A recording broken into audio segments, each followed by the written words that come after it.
His feelings froze rather early. The mud had bothered him a lot.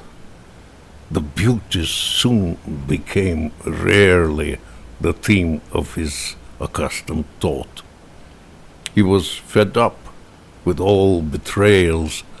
The friends and friendship now failed. It was not always that he could beefsteaks and other fatty food flood with a bottle of champagne and humorize without a break under a terrible headache. And being a scapegrace in the main, he loved no longer in the end the combat, saber, or the lead. In English, it is called depression. It has been known for quite long. The Russians have their own expression, which means that something is quite wrong. It seized him firmly by the throat. To shoot himself, he praised be God, intended not to give a try, but he instead was cooled to life. Like Childe Harold, morose, languished, he would appear at receptions. Nor worldly talk, nor dancing sessions, nor dear glance, nor sigh of anguish. There was just nothing to live for. He was concerned by nothing more. Sorceresses of greater monde, he was among the first to flee, and it is true that at this moment the higher tone is ennui. Perhaps there may be some madame who talks on say and on bentham, but as a rule their pretty chat is stupid, though harmless rat. Besides, they are so chaste and nice, so majestic, so clever, so full of piety and fervor, so far-sighted and precise, so impregnable for sin, that their aspect produces spleen. And you, O beauties juvenile, who in late hours of the night are taken off by carriage wild along the Petersburg quayside, you are abandoned by Eugene, the maverick of stormy scenes. Onegin locked himself inside and yawning took a pen to write.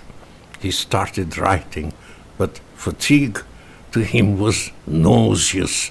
Nothing then came out of his wretched pen. He never joined the funny league of people I would not offend, belonging to the same brand. Frustrated at his empty soul and loyal to the idle life, he settled down with a goal to capture someone else's mind. The books were on the shelf, arrayed. He read and read, but all in vain. He found boredom and pretense with no conscience, no sense, all wearing the same chains. The old things become more old, and news is no news at all.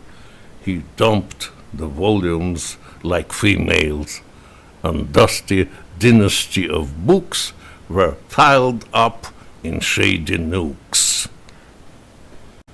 By overthrowing worldly yoke like him, avoiding extra harm, I won his friendship at a stroke.